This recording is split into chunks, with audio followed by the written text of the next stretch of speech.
Good evening दोस्तों। आज 11 अगस्त है। हम लोगों की क्लासेस का दूसरा वीक स्टार्ट होता है। सारे बेसिक्स वोकेबलरी के कंप्लीट सॉरी ग्रामर के कंप्लीट कर चुके हैं। बेसिक्स की वीडियो डली हुई है, आप देख सकते हैं। वन स्टॉप सॉल्यूशन है। अगर यहाँ ग्रामर पढ़ लेंगे कहीं और पढ़ने की कोई खास ज़रूरत पड़ेगी नहीं। बेसिक्स पूरे कंप्लीट करा चुका हूँ ग्रामर के। बेसिक्स जितने भी थे, आज से हम चैप्टर शुरू करेंगे। देखो, पहले चीज़, जितनी भी ग्रामर या जितनी भी वोकेबलरी है उसका एक सीक्वेंस होता है। मैं वर्ब से शुरू कर रहा हूँ। वर्ब के भी 3 पार्ट हैं, मैंने कल भी बताया था और आज फिर बता रहा हूँ। पहला है मेन वर्ब, दूसरा है मोडाल्स मोडाल्स और तीसरा है एडवांस्ड वर्ब। हमें इन 3 हिस्सों में वर्ब्स को कंप्लीट करना है। मेन वर्ब और मोडाल एक साथ पढ़ा दूंगा। मेन और मोडाल्स एक साथ पढ़ा दूंगा, लेकिन ये वाला आगे चल के जब आप थोड़े अच्छे लेवल पे पहुंच जाएंगे तब। तो वर्ब का चैप्टर शुरू करता हूँ। वर्ब के चैप्टर की कंसेप्ट शुरू करता हूँ। आगे बढ़ते हैं इसी के साथ। पहला टॉपिक है मेन वर्ब में, जिस पे एरर्स बनती है, जिस पे पूछा ज़्यादा जाता है। जनरली ये सवाल आपको देखने को मिल ही जाएंगे, जिसमें है कंफ्यूजिंग वर्ब। एक जैसा साउंड करने वाली वर्ब, एक जैसा साउंड करने वाली, एक जैसी दिखने वाली वर्ब, कंफ्यूज करने वाली, पर मीनिंग अलग या मीनिंग थोड़ा थोड़ा सेम। तो कैसे? एक वर्ब है fall, fail, fallen, falling, fail. ये वाला फेल और ये वाला फेल बड़ा एक जैसा दिख रहा है पर अलग अलग है। Felled, felled, felling. अब क्या अंतर होता है? सबसे पहली बात, जो ये गिरना होगा, गिरना, ये गिरना के सेंस में जाएगा, गिराना नहीं होगा। फॉल, फेल, फॉलन, फॉलिंग, ये वाली वर्ब जब चलती है बेस फॉर्म से ही हम लोग काउंट करते हैं, तो फॉल की जो वर्ब है वो कैसे चलेगी? Fall, fail, fallen, falling. इसका क्या मतलब होता है? गिरना, कोई चीज़ गिर गई। हाँ, तो वो एक होती है fell. Fell, felled, felled, felling, ये गिराना के सेंस होती है। आप कैसे समझेंगे? ये इंट्रांजिटिव वर्ब्स होती हैं। जो फॉल, फेल, फॉलन, फॉलिंग है, ये इंट्रांजिटिव वर्ब होती है। जिन्हें ऑब्जेक्ट की जरूरत नहीं होती है, ऐसी वर्ब्स को इंट्रांजिटिव वर्ब कहते हैं। जिन्हें ऑब्जेक्ट की नीड नहीं होती है, वो क्या होती है? Intransitive verb. ठीक है। फिर है फेल, फेल्ड, फेल्ड, फेलिंग, गिराना के सेंस में आता है। ट्रांसिटिव वर्ब होती है और इन्हें ऑब्जेक्ट की जरूरत होती है। इन्हें ऑब्जेक्ट की जरूरत होती है। नोट्स बनाते जाइएगा साथ में, ये वर्ब लिख लीजिए। इन्हें ऑब्जेक्ट की जरूरत होती है। वो सभी वर्ब जिन्हें ऑब्जेक्ट की जरूरत नहीं होती इंट्रांजिटिव होती, वो वर्ब जिन्हें ऑब्जेक्ट की जरूरत होती है ट्रांजिटिव वर्ब होती है। ठीक है। आगे बढ़ते हैं एग्जाम्पल के लिए। हम इसे ग्रामर से भी कर सकते हैं और किससे कर सकते हैं? मीनिंग से कर सकते हैं। जितनी भी इंग्लिश है वो सिर्फ दो ही चीजों पे करती है, या तो रूल्स पे चलती है या फिर मीनिंग पे चलती है। ठीक। अब ये आपके सामने जितने भी एग्जाम्पल लिखे हैं, आप उसमें से एक बार गो थ्रू कीजिए। मैं थोड़ा टाइम देता हूँ आपको कि कौन सी वर्ब कहाँ होनी चाहिए और क्यों होनी चाहिए। ये तो हर कोई बता देगा कि यहाँ पे ये नहीं वो वाली वर्ब आएगी, लेकिन क्यों होनी चाहिए इसका रीजन भी चाहिए। तो आप लोग देख लीजिए और फिर बताइए। मैं आपको 2-3 मिनट का टाइम देता हूँ।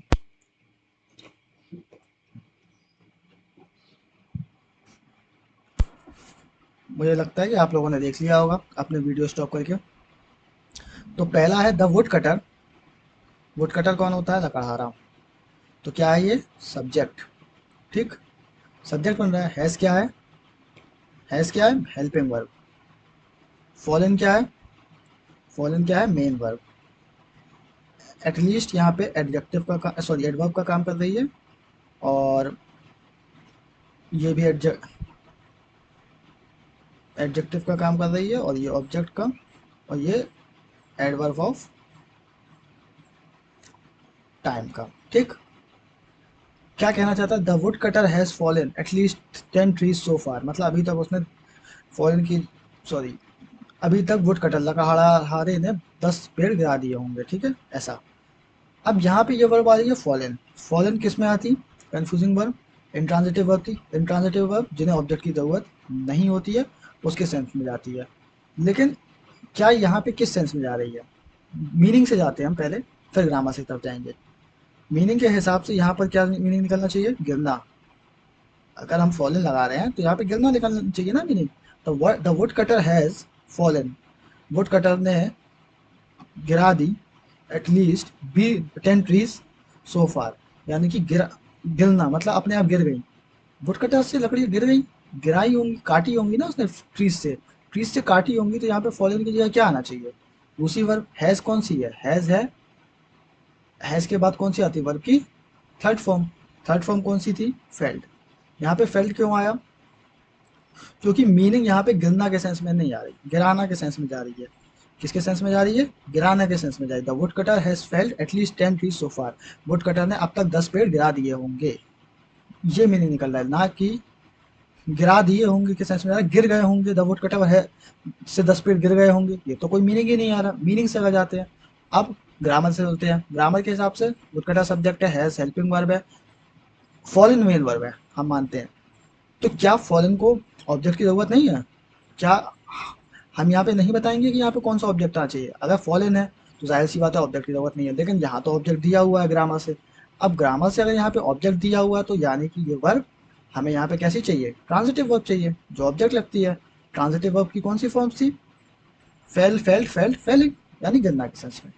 हम दो तरीके से कंफ्यूजिंग वर्ब की चीज़ों को हैंडल करते हैं। एक तो मीनिंग से, कि हमारा सेंटेंस का मीनिंग क्या निकल के आ रहा, और दूसरा हम ग्रामर से जा सकते हैं, ग्रामर ब्रेक करके।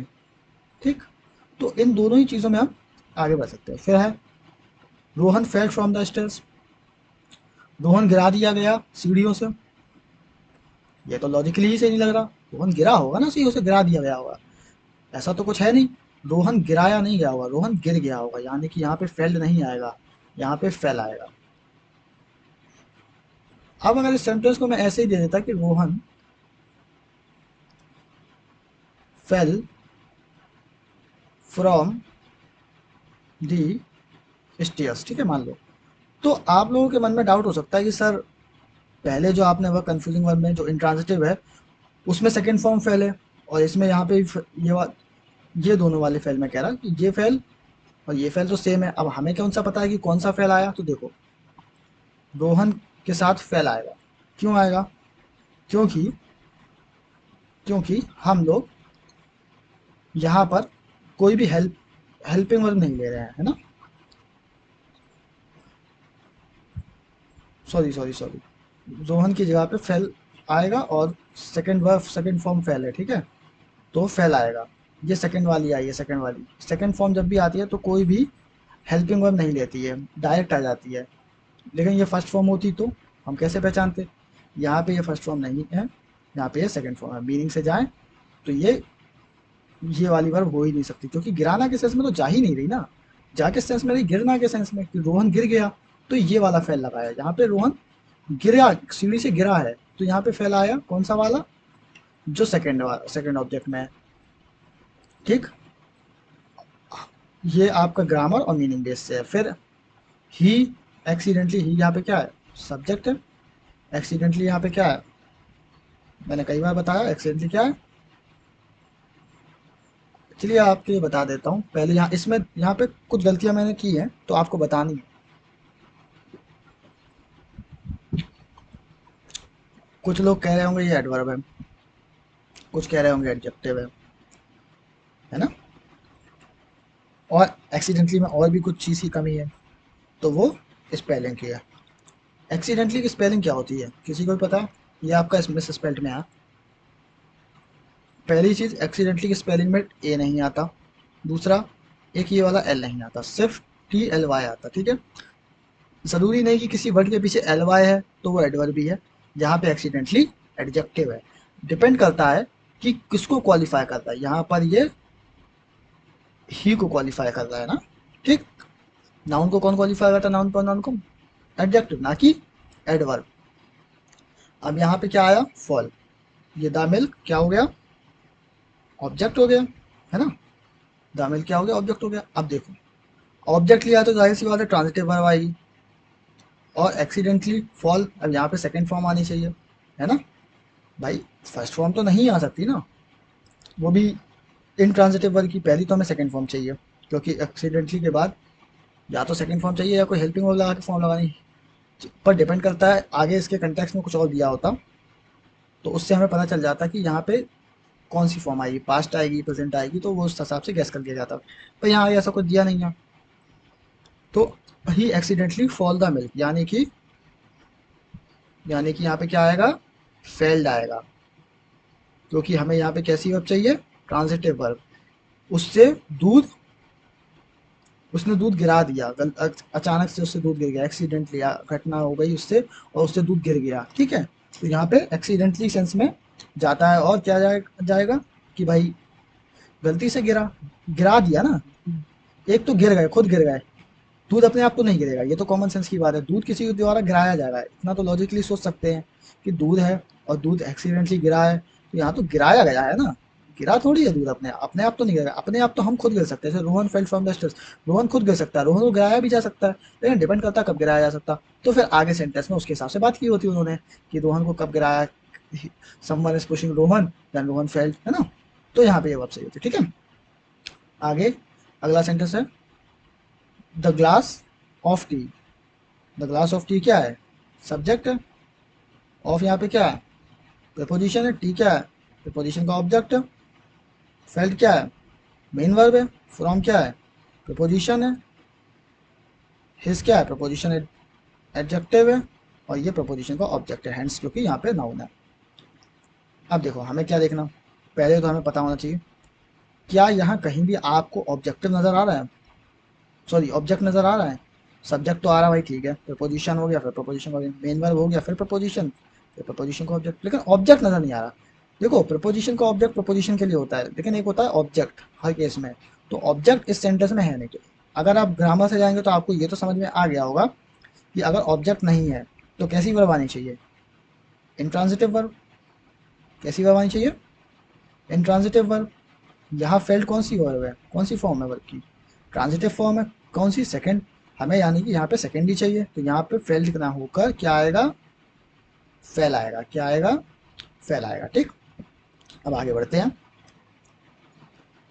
कंफ्यूजिंग वर्ब का पार्ट 2 है, rise, rose, rise and rising, किस सेंस में गई, उठना, बढ़ना, उगना।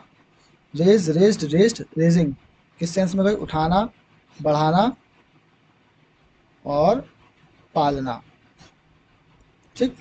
सेम कंटेंट सेंटेंस का ये भी मीनिंग है, ये कैसी वर्ब है, ये कैसी वर्ब है, इंट्रांजिटिव वर्ब। इंट्रांजिटिव वर्ब क्या काम करती है, अपने ऑब्जेक्ट्स नहीं लेती है, ये हो गई इंट्रांजिटिव वर्ब। ये कैसी वर्ब है, ये है ट्रांजिटिव वर्ब। कैसी वर्ब है, ट्रांजिटिव वर्ब।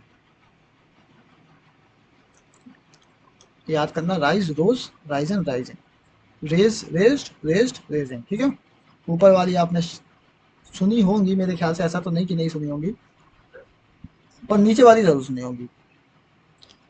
आगे बढ़ते हैं एग्जाम्पल्स पे।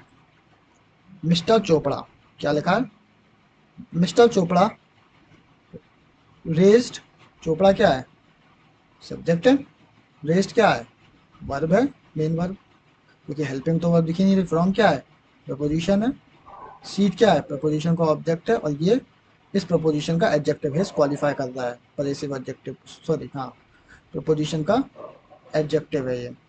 टू क्या है, टू क्या है, इन्फिनिटिव, टू वेलकम होगा इन्फिनिटिव, आगे बताएंगे क्या होता है। हिज क्या है, प्रपोजिशन का एडजेक्टिव, ये क्या है, गेस्ट, ऑब्जेक्ट ऑफ इन्फिनिटिव, ठीक। अब हमें इसमें क्या है, mister Chopra rest from his, mister Chopra खड़े हो गए अपनी सीट से, टू वेलकम हिज गेस्ट, अपने गेस्ट को वेलकम करने के लिए। अब ये बताओ, खुद उठ गए, खुद उठ गए कि उठा दिए गए, हम्म, उठे होंगे ना, खुद उठे होंगे ना, उठाया तो नहीं गया होगा। और सेंटेंस भी करें, mister Chopra raised from his seat to welcome his guest, और रेज्ड का सेंस क्या से आता है, उठाना के सेंस में, मीनिंग से अभी समझ रहे हैं। तो यहाँ पे क्या होना चाहिए, वर्ब की सेकंड फॉर्म आनी चाहिए, राइज के बाद सेकंड फॉर्म क्या है, रोज, यानी mister Chopra rose from his seat to welcome his guest. अगर मैं यहाँ रोज लगा के दे देता तो सब लोग, ज्यादातर लोग यहाँ पे गलत साबित कर देते कि भाई साहब यहाँ पे रोज नहीं रेज्ड आएगा। अब क्योंकि पढ़ने लिखने में हम लोगों को क्या यहाँ पे सही लगता है कि रेस्ट सही आ रहा, लेकिन रियल ग्रामर के हिसाब से, ग्रामर की करेक्शन प्योरिटी के हिसाब से यहाँ पे रोज आएगा, ठीक है। अब अपन ग्रामर से समझते हैं, ये तो मीनिंग से समझ में आ गया। अब ग्रामर से सब्जेक्ट है, मेन वर्ब है, प्रपोजिशन है, उसका ऑब्जेक्ट है। फिर इन्फिनेटिव है, टू वेलकम इन्फिनेटिव होता है। इन्फिनेटिव यही होता है कि टू के बाद वर्ब की फर्स्ट फॉर्म के सेंस में एडजेक्टिव बनती है, नाउन बनती है, ठीक है, तो ये सब चीज़ें होती हैं। अब preposition adject sorry object of infinitive है, लेकिन यहाँ पे कोई भी ऑब्जेक्ट नहीं है, ठीक है, तो ये रेस्ट की जगह रोज होगा। फिर आगे चलते हैं, समझ में आ गया ग्रामर से यहाँ पे रेस्ट क्यों नहीं होगा, क्योंकि इंट्रांजिटिव वर्ब है। कैसी वर्ब है? इंट्रांजिटिव। यहाँ पे इंट्रांजिटिव वर्ब चाहिए क्योंकि कोई ऑब्जेक्ट नहीं है, ऑब्जेक्ट नहीं है तो हमें इंट्रांजिटिव चाहिए होता है। इंट्रांजिटिव वर्ब में सेकंड फॉर्म रोज होती है, ठीक है, ये ग्रामर से। अब फिर से बढ़ते हैं, when I woke up. When यहाँ पे क्या है? कंजक्शन है। अब आपको लगा कंजक्शन यहाँ पे है, क्योंकि भाई कंजक्शन है। आई वोक अप ऐसे भी लिख सकते हैं सेंटेंस को, I woke up when the sun had already, तो इस सेंस में जाता है। तो यहाँ पे कंजक्शन है। आई क्या है? आई सब्जेक्ट है। वोकअप क्या है? वर्ब है ना। वोकअप फ्रेजल वर्ब होती है, वर्ब तो है पर फ्रेजल वर्ब। दासन क्या है? सब्जेक्ट है। हेड क्या है? हेल्पिंग वर्ब है। ऑलरेडी क्या है? एडवर्ब है। रेस्ट क्या है? मेन वर्ब है, ठीक। अब कंजक्शन में सबसे पहले रेस्ट की जगह राइजन का यूज होना चाहिए कि नहीं होना चाहिए? इस वाले रेस्ट की जगह कह रहा हूँ, क्यों होना चाहिए राइजन का यूज? हम ना करें तो, हम अगर हम राइजन का यूज ना करें तो क्या हो जाएगा? तो हम सेंटेंस पढ़ते हैं, व्हेन आई वोक अप, जब मैं जागा, the sun had already raised. Had के हिसाब से वर्ब की थर्ड फॉर्म आनी चाहिए, इतना तो क्लियर हो गया। और मेन वर्ब राइजन। अब राइजन का सीन क्या है कि राइजन क्यों आना चाहिए, रेस्ट क्यों नहीं आ सकता? वही चीज़ है, अब पहले मीनिंग से समझते हैं। जब मैं जागा तब तक सूरज निकल चुका था, उग चुका था। यहाँ पे किस सेंस में गया? उग चुका था। उगा कब? यानी कि इंट्रांजिटिव आई, हमें उगने के सेंस में जाना, उगने के सेंस में तो भाई यहाँ पे राइजन ही आना चाहिए रेस्ट की जगह। कि सूरज उगा दिया गया था, सूरज तो नहीं उगाया जाएगा ना, पेड़ पौधा तो है नहीं, सूरज है वो। फिर दूसरा, ये तो मीनिंग से हो गया ग्रामर से। When I woke up, subject, subject के बाद phrasal verb, the sun subject, subject के बाद हेल्पिंग वर्ब, हेल्पिंग के बाद एडवर्ब, मेन वर्ब। क्या ऑब्जेक्ट है यहाँ सेंटेंस में? कोई भी ऑब्जेक्ट नजर आ रहा है? नहीं आ रहा। नहीं आ रहा तो कैसी वर्ब होगी? कैसी वर्ब का यूज करना होगा? इंट्रांजिटिव। कैसी वर्ब? इंट्रांजिटिव, ठीक। तो रेस्ट के बाद, रेस्ट की जगह पर इंट्रांजिटिव वर्ब राइजन होगी, क्योंकि वर्ब की थर्ड फॉर्म, राइज की वर्ब की थर्ड फॉर्म क्या होती है? राइजन होती है, ठीक। अगली तरफ चलते हैं, the prices of everything raised in 2025 because of inflation. हर किसी के प्राइस बढ़ चुके थे 2025 में इन्फ्लेशन के कारण, ठीक। अब द प्राइजेस क्या है? सब्जेक्ट है सब्जेक्ट। ऑफ क्या है? प्रीपोजिशन है। एवरीथिंग क्या है? प्रीपोजिशन का ऑब्जेक्ट है। लिस्ट क्या है? मेन वर्ब है। और बिकॉज क्या है? प्रपोजिशन है। ये क्या है? प्रपोजिशन का ऑब्जेक्ट है। बिकॉज ऑफ है ना, ये दोनों ही प्रपोजिशन है। अब फिर अब आगे बढ़ते हैं। अब हमें यहाँ पे कौन सी वर्ब चाहिए, हमें ये पता होना चाहिए। तो द प्राइजेस ऑफ एवरीथिंग, हर किसी के प्राइस बढ़ चुके हैं 2025 में महंगाई के कारण। मीनिंग, ग्रामर मीनिंग क्या दे रहा है ये सेंटेंस? समझ में आई? मीनिंग यही दे रहा है, द प्राइजेस ऑफ एवरीथिंग। अब रेस की जगह रोज क्यों होगा? क्योंकि यहाँ बढ़ने के सेंस में बात जा रही है, बढ़ने का मीनिंग निकल रहा है, ना कि बढ़ाने का, है ना। बढ़ रहा है यहाँ पे, ये चीज अपने आप बढ़ रही है, कोई से बढ़ा नहीं रहा है महंगाई के कारण, है ना। तो यहाँ पे कैसी वर्ब आएगी? Intransitive verb. ये तो चलो हमने मीनिंग से पता कर लिया। इंट्रांजिटिव वर्ब यहाँ पे फर्स्ट फॉर्म आएगी, फर्स्ट फॉर्म नहीं सेकंड फॉर्म आएगी, तो सेकंड फॉर्म रोज होगी, ठीक। अब यहाँ रोज लगा देता तो लोग गलत कर देते, है कि नहीं। तो the prices of everything rose in 2025 because of inflation. Grammar से यहाँ तो ये सब्जेक्ट है, ये प्रपोजिशन है, ये उसका ऑब्जेक्ट है। मेन वर्ब है, फिर प्रपोजिशन है, और प्रपोजिशन का ऑब्जेक्ट है। पर ऑब्जेक्ट नहीं है, और जिसमें ऑब्जेक्ट नहीं दिया वहाँ पे इंट्रांजिटिव वर्ब का यूज करेंगे और वहाँ पर रोज लगाएंगे, ठीक है। आगे बढ़ते हैं, CFC gases, chlorofluorocarbon gases are rising the temperature of the earth. ये सीधे सीधे क्या कह रहा है? CFC gases. CFC गैसेस क्या है? यहाँ पे सब्जेक्ट है। आर क्या है? हेल्पिंग वर्ब है। राइजिंग क्या है, मेन वर्ब है। टेम्परेचर क्या है, ऑब्जेक्ट है। ऑफ क्या है, प्रीपोजिशन है। अर्थ क्या है, प्रीपोजिशन का ऑब्जेक्ट है। इतनी बात समझ में आई। तो यहाँ पे राइजिंग की जगह क्या आना चाहिए। अब यहाँ तो हमें ऑब्जेक्ट दिया है, अगर ग्रामर से जाओ, ये तो हमें ऑब्जेक्ट दिया, ऑब्जेक्ट दिया तो क्या आना चाहिए, ऑब्जेक्ट दिया तो क्या आना चाहिए, कैसी वर्ब आनी चाहिए, ट्रांजिटिव वर्ब आनी चाहिए। और ट्रांजिटिव वर्ब क्या है, राइजिंग की जगह। राइजिंग कैसी वर्ब है, आप पता हो तो। राइजिंग है इंट्रांजिटिव, लेकिन रेजिंग है, रेजिंग कैसी वर्ब है, ट्रांजिटिव वर्ब है, ठीक है। Chlorofluorocarbon gases are rising the temperature of the earth, ठीक है। मीनिंग से जाओगे तो मीनिंग से भी जाएगा। अब आगे बढ़ते हैं। कंफ्यूजिंग वर्ब पे आते हैं, के थर्ड वाले हिस्से पे। लाई, ले, लेन, लाइन, लेटना या पड़े होना। ले, लेट, लेट, लेइंग, लेटाना या रखना। लाई, लाइड, लाइड, लाइन। देखो, ये लाई सेम है, तो थोड़ा कंफ्यूजन होता है, लेकिन इस लाई का मीनिंग बहुत डिफरेंट है। इसका मीनिंग है झूठ बोलना, लेकिन इसका मीनिंग क्या है, लेटना या पड़े होना या लेटाना, ठीक है। अब आगे बढ़े। सेम चीज है, ये इंट्रांजिटिव वर्ब है, ये ट्रांजिटिव वर्ब है, और ये भी इंट्रांजिटिव वर्ब वो होती है जो ऑब्जेक्ट नहीं लेती है, ट्रांजिटिव वर्ब वो होती है जो ऑब्जेक्ट लेती हैं, ठीक। एग्जाम्पल्स की तरफ चलते हैं।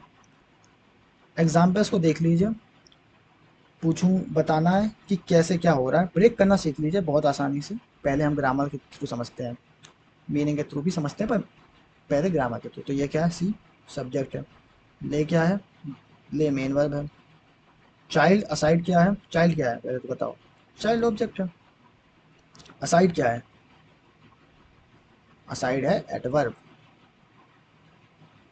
ले किया, वर्ब को क्वालिफाई कर रहा, ले को क्वालिफाई कर रहा। And laid on the bed, and laid on the, laid यहाँ पे क्या है, मेन वर्ब। एंड क्या है, कंजक्शन। ऑन क्या है, प्रपोजिशन। सोफा क्या है, प्रपोजिशन का ऑब्जेक्ट, ठीक। इतनी बात समझ में आई। अब ग्रामर से जाए तो सी ले द चाइल्ड, उसने चाइल्ड को लेटा दिया, यही सेंस निकल रहा ना, उसने चाइल्ड को लेटा दिया। सॉरी, मीनिंग से निकाल आ गए हम तो, ये तो पर ग्रामर से बता रहा हूँ। सी ले द चाइल्ड, यहाँ पे ऑब्जेक्ट है, ऑब्जेक्ट है तो हमें कैसी वर्ब चाहिए, ट्रांजिटिव कि इनट्रांजिटिव, बताओ कैसी चाहिए, ट्रांजिटिव चाहिए होगी, क्योंकि भाई ऑब्जेक्ट दे रखा। द चाइल्ड क्या है, ऑब्जेक्ट, ऑब्जेक्ट ही है ना। यहाँ से ये पार्ट अलग कर दो, ऐसे मान लो कि यहाँ पे ऐसे लगा है स्लैश, ठीक है, तो समझ में आएगा। इसे एक अलग समझ लो, इसे भी अलग समझ लो, फिर मिला के समझते हैं। सी ले द चाइल्ड असाइड, उन्होंने बच्चे को साइड में लेटा दिया, ये कहना चाह रही है। तो चाइल्ड क्या ऑब्जेक्ट है, और ले क्या है, मेन वर्ब। ऑब्जेक्ट होती तो कौन सी वर्ब चाहिए, ट्रांजिटिव वर्ब। तो ले की ट्रांजिटिव वर्ब कौन सी होती, ले की ट्रांजिटिव वर्ब होगी लेड। ले कौन सी फॉर्म थी, वर्ब की सेकंड फॉर्म, तो उसके बदले लेड वर्ब की सेकंड फॉर्म आ गई, ठीक। आगे बढ़े। अब and laid on the bed, and laid on the bed, देखो, उसने बच्चे को साइड में लेटाया और खुद सोफे पे लेट गई। यहाँ पे मीनिंग निकल रहा लेटाया, यहाँ पे खुद लेटने क्या, यही तो कहना चाह रहा। ग्रामर से समझे तो क्या, यहाँ पे देखो, सब्जेक्ट तो यही है सी, मेन वर्ब ये है, प्रपोजिशन, प्रपोजिशन का ऑब्जेक्ट है, पर यहाँ क्या ऑब्जेक्ट है, क्या यहाँ कोई अदर ऑब्जेक्ट की बात हो रही है, तो कहोगे नहीं, तो यहाँ पे क्या आएगा, वर्ब ले। समझ में आया। ये ग्रामर से तो मीनिंग से ये है कि सी ले the child aside and laid on the bed. ले द चाइल्ड यानी कि बच्चे को साइड में लेटा के वो खुद सोफे पे लेट गई, यहाँ पे लेटाना का सेंस आया, और यहाँ पे लेटने का सेंस आया। यहाँ खुद लेट रही है, यहाँ पे लेटाया जा रहा, ठीक है। अब अगला है lie the gun down and lay on the floor. Lie the gun on down, lie माने तो झूठ होता है, और एक और लाई का मतलब क्या होता है, लेटाना या पड़े होना, कि गन को साइड में रख दो, गन डाउन करो और ले ऑन द फ्लोर। तो लाई क्या है यहाँ पे, मेन वर्ब है।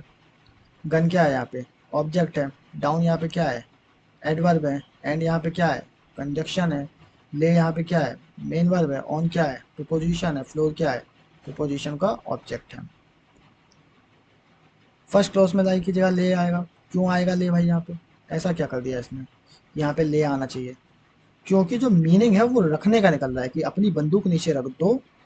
और ऑब्जेक्ट क्या है, ऑब्जेक्ट भी दिख रहा है ना, गन है, तो यहाँ पे कौन सी वर्ब आनी चाहिए, ट्रांजिटिव आनी चाहिए। जब ऑब्जेक्ट होता है जिस वर्ड को, तो उसके लिए ट्रांजिटिव वर्ब का यूज करते हैं ना। तो लाई क्या है? इंट्रांजिटिव वर्ब है। लाई कैसी वर्ब है? इंट्रांजिटिव। और हमें कैसी वर्ब चाहिए? ट्रांजिटिव। ट्रांजिटिव वर्ब क्या है? ले। मीनिंग से ये है, मीनिंग से क्या समझते हैं? लाई द गन डाउन, अपनी बंदूक नीचे रख दो, अपनी बंदूक नीचे रख दो, इस सेंस में जा रहा है। तो लाई की जगह पे यहाँ पे क्या आएगा? ले। And lay on the floor, और खुद नीचे लेट जाओ।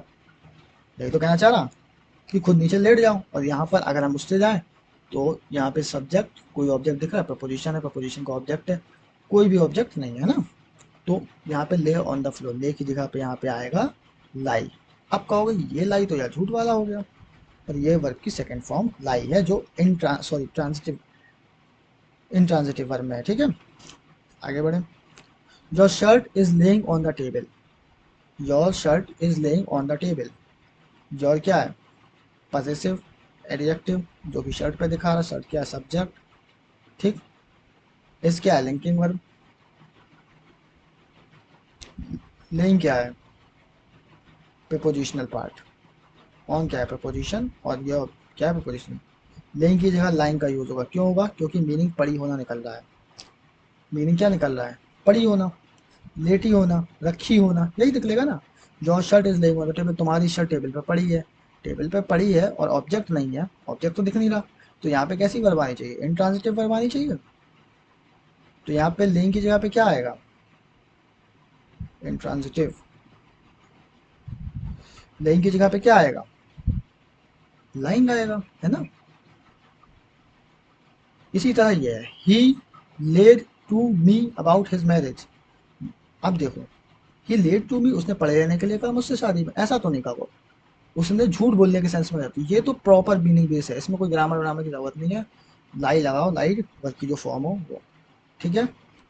एक होता है फॉलिंग प्राइसेस, ये चीज नोट करो। एक होता है फॉलिंग प्राइसेस, एक होता है फेलिंग प्राइसेस। एक होता है फॉलिंग प्राइसेस और एक होता है फेलिंग प्राइसेस। इसका मतलब होता है गिरते हुए दाम। गिरते हुए दाम, इसका मतलब होता है दामों का गिरना। दामों का गिरना। ठीक। आगे बढ़ते हैं अगले टॉपिक पे। कंफ्यूजिंग वर्ब फोर, हैंग, हंग, हंग, हैंगिंग। ये कैसी वर्ब है? सेम वही चीज, इसका मीनिंग बहुत अलग है। इसका मतलब होता है टांगना और इसका मतलब होता है फांसी देना। ठीक। तो हैंग जो वर्ब है, यहाँ पे कैसे आ रही, किस सेंस में जा रही? ये सॉरी, इसका मीनिंग होता है टांगना। टांगना यानी कि हैंग, हैंग किसी चीज़ को टांगने की बात करते हैं, कपड़े को टांगने की बात करते हैं, या कोई शर्ट है या कोई भी चीज़ है जो टांगने के सेंस में जाए। लेकिन हैंग का मतलब ही होता है फांसी देना, फांसी देने का मतलब के सेंस में जाता है। तो ये दोनों मीनिंग बेसिस है, टोटल कंप्लीट, इसमें कोई ग्रामर बेस नहीं है। एग्जाम्पल्स की तरफ चलते हैं। He enter the room and hang his shirt behind the door. वो अपने कमरे में घुसा और उसने अपने शर्ट को फांसी दे दी, दरवाजे के पीछे शर्ट को फांसी दे दी। सुनने में ही अटपटा है ना। तो यहाँ पे कौन सी वर्ब आनी चाहिए? यहाँ पे भाई हंग आनी चाहिए, क्योंकि उसने टांगी होगी शर्ट, शर्ट को थोड़ी फांसी दे देगा कोई, कोई भी आदमी शर्ट को कैसे फांसी दे सकता? टांग ही सकता है ना। तो यहाँ पे ये हंग आएगी, को टोटल मीनिंग बेस है। फिर they hung the terrorist exactly at 1 PM as per the order. उन्होंने टेररिस्ट को टांग दिया। टांग दिया, टेररिस्ट को टांग दोगे खूटे पे? नहीं ना, टेररिस्ट को तो फांसी चढ़ाओगे ना। फांसी चढ़ाओगे तो यहाँ पे क्या आएगा? हैंग आएगा। अब एक कंसेप्ट और है, कंसेप्ट है, ये वाली दो उसी एग्जाम्पल पे है। कंसेप्ट ये है कि डिस्कवर और इन्वेंट। डिस्कवर और इन्वेंट में अंतर क्या है?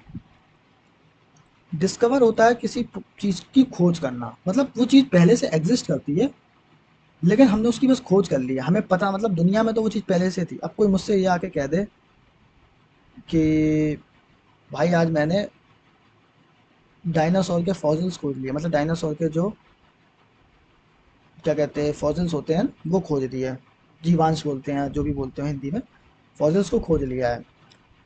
अब तो भाई उसने खोजा है ना, उसने बनाया नहीं है। बनाया क्या? कि भाई पता मैंने आज एक मशीन बनाई, कुछ नया बनाया, कुछ इन्वेंट जो उस दुनिया में एग्जिस्ट नहीं करता, और उसकी बात की जाए तो वो इन्वेंट में जाता है। और जो उस दुनिया में पहले से एग्जिस्ट करता है पर हमें नहीं पता, हम अनजान है और हम ढूंढ ले, तो वो डिस्कवरी होती है। जैसे Charles discovered computer in 17th century. Charles discovered computer in 17th century. क्या कंप्यूटर पहले से ही एग्जिस्ट करता था? जब चार्ल्स बेबेज उनका नाम था, जो कंप्यूटर के पिता के नाम से जाने जाते, तो चार्ल्स बेबेज ने कंप्यूटर को खोजा। क्या पहले से एग्जिस्ट करता था कंप्यूटर? नहीं करता था। तो यहाँ डिस्कवर नहीं आएगा, क्योंकि उन्होंने एक मशीन बनाई है, इन्वेंट किया है। Charles invented computer in 17th। फिर वास्को डिगामा इन्वेंटेड, यहाँ पे इंडिया आएगा, यहाँ पे इनके बाद, सॉरी इन्वेंटेड के बाद इंडिया आएगा। Vasco da Gama invented India, India in 1498। तो क्या वास्को डिगामा ने भारत की खोज की कि भारत का आविष्कार किया? भारत की खोज की ना, तो यहाँ पे इन्वेंटेड नहीं आएगा, क्या आएगा? डिस्कवर्ड। ये बहुत इजी कंसेप्ट है, डिस्कवर्ड। ठीक, आगे बढ़े। अब है फाइंड, फाउंड, फाउंड, फाउंडेड। पाना और पता लगाना। फाउंड, फाउंडेड, फाउंडेड, फाउंडिंग, स्थापना करना। टोटल मीनिंग बेस है, कोई ग्रामर बेस नहीं। शुरुआत की जो 3 वर्ड्स बताई थी, राइज, रोज, राइजन, ले, लाई, लेन, लाइन, और fail, fall, fail, fallen, fail, fail, fail, ये वर्ब्स होती हैं ग्रामर बेस। लेकिन ये जो दो आई हैं, हैंग, हंग, हैंग और हैंग्ड में, तो वो और फाइंड, फाउंड दोनों अलग अलग है। ठीक,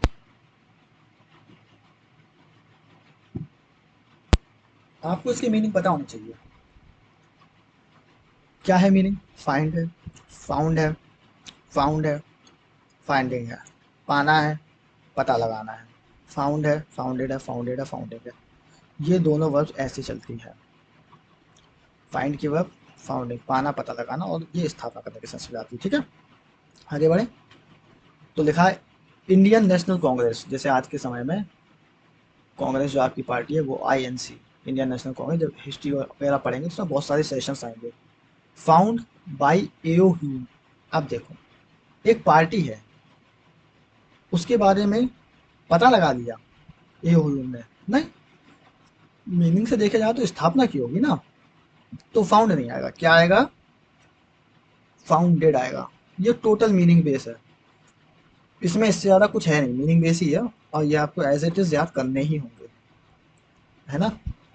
ये तो मीनिंग बेस है। फिर है I have founded the book. मैंने एक बुक खरीदी, that I lost last week. I have founded a book.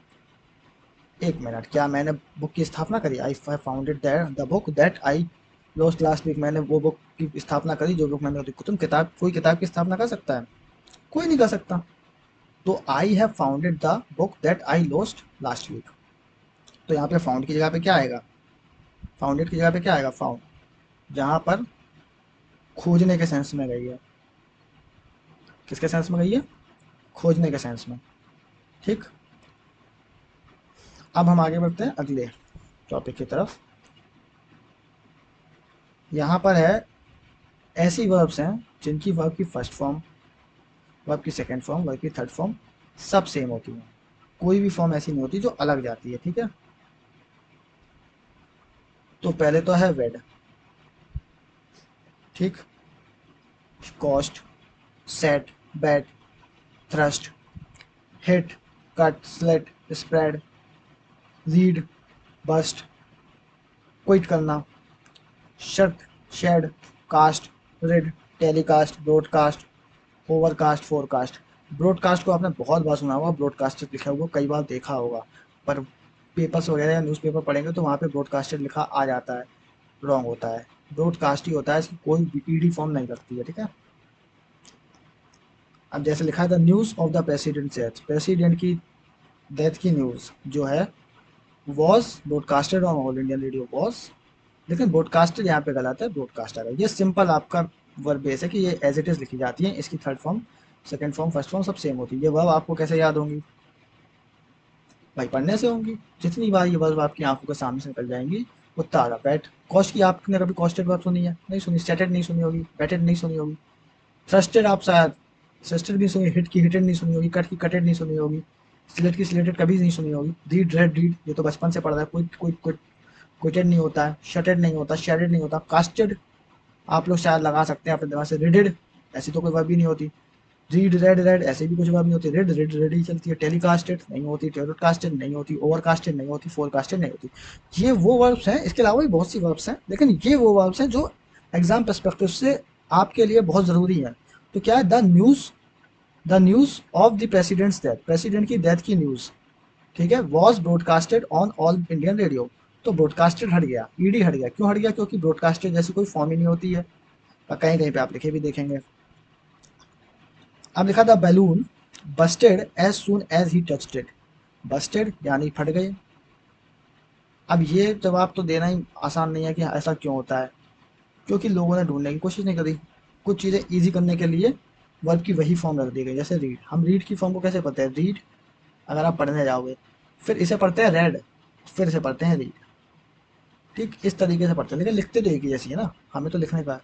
Busted कोई फॉर्म नहीं होती, बस्ट होता है, मतलब फट जाना, ठीक। They hitted him very hard on his back, they hitted him, ऐसा वर्ब आपने कभी सुना है? कहीं भी लिखा सुना या देखा हो? मेरे ख्याल से तो नहीं देखा होगा। दे हिटेड हिम की जगह पे सिर्फ हिट आएगा बस, वर्ब की third form. This pen writes well but it costed me, it costed me, it cost me, यानी मुझे महंगा पड़ गया। अब देखो, जैसे एक एग्जांपल के लिए मैं और लिखता हूँ कि आप कैसे पहचानेंगे कि किसी चीज़ की वर्ब की फॉर्म क्या है ना? हम कैसे पहचानेंगे कि कौन सी वर्ब लिखी है, वर्ब की फॉर्म? एग्जाम्पल के लिए मैं कास्ट लिख लेगा, कास्ट सबको लिख लेगा, ठीक है। तो V1, V2, V3। V1 में क्या है, कास्ट का कास्ट ही रहता है, कास्ट का कास्ट ही रहेगा, और यहाँ पे भी कास्ट ही रहेगा। ये क्या बताता है? Habitual action. अगर पहली वाली वर्ब होगी तो आपकी डेली यूज की आदत बताएगी। क्या बताएगी? हैबिचुअल एक्शन, प्रेजेंट में सेंटेंस जा रहा है।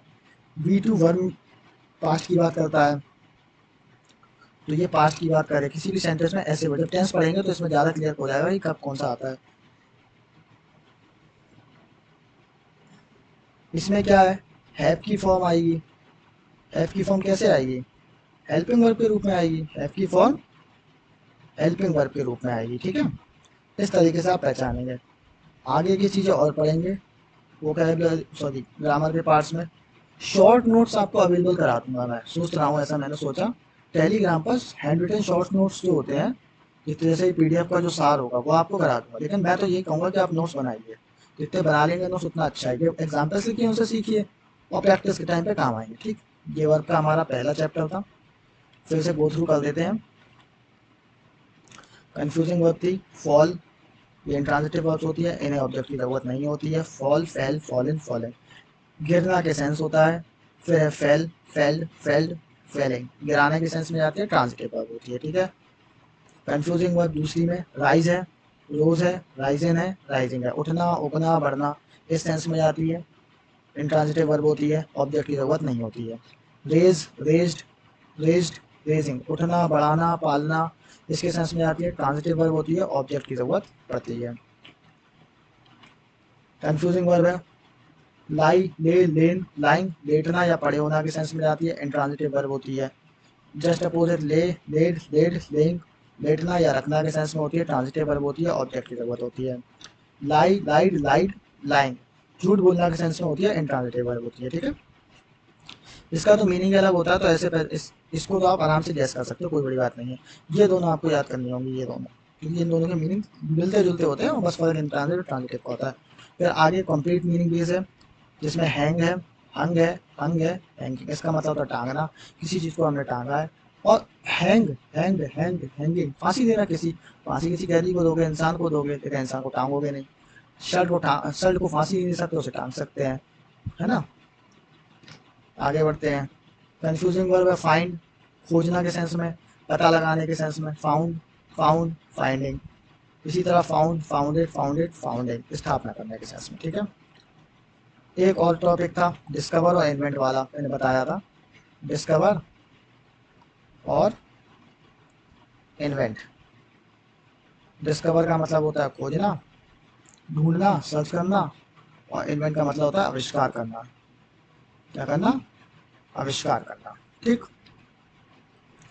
ये सेम वर्क की है, bed, post, set, bed, thrust, hit, cut, slate, spread, read, bust, quit, shut, set, cast, read, telecast, broadcast, overcast, forecast, etc। ठीक है। इन्हें याद करने का तरीका ये है कि आप इन्हें पढ़ लीजिए, 3-4 बार नज़रों के सामने से निकाल दीजिए। लेकिन अगर नहीं ऐसा करना है तो मैं तो ये कहूँगा कि आप लोग या तो इससे कोई स्टोरी लाइन बना लीजिए या इससे कोई सेंटेंस बना लीजिए। इस हर एक से 2-2, 3-3 सेंटेंस बना लीजिए रफली, तो आपके दिमाग में फीड हो जाएगा कि ये वर्ड इसका इसका थर्ड फॉर्म नहीं होता। ठीक है। आज के लिए चैप्टर इतना ही है। और जैसे कि सारे चैप्टर चालू हो गए हैं, मेन वर्क मॉडल्स आपके 3 दिन में खत्म हो जाएंगे, 3 से 4 दिन लगेगा, खत्म हो जाएंगे। मतलब थर्सडे या वेडनेसडे तक आपकी मेन वर्क मॉडल्स खत्म कर दूंगा मैं। ठीक। कंटेंट पसंद आए तो चैनल को लाइक कीजिएगा, शेयर कीजिएगा, सब्सक्राइब कीजिएगा। टेलीग्राम पे ज्वाइन हो जाइए, वो कैप की आपको वहाँ पे पीडीएफ मिल जाएंगी और सभी आने वाले नोटिफिकेशन मिल जाएंगे। Thank you. आज के लिए ये लेक्चर इतना ही था।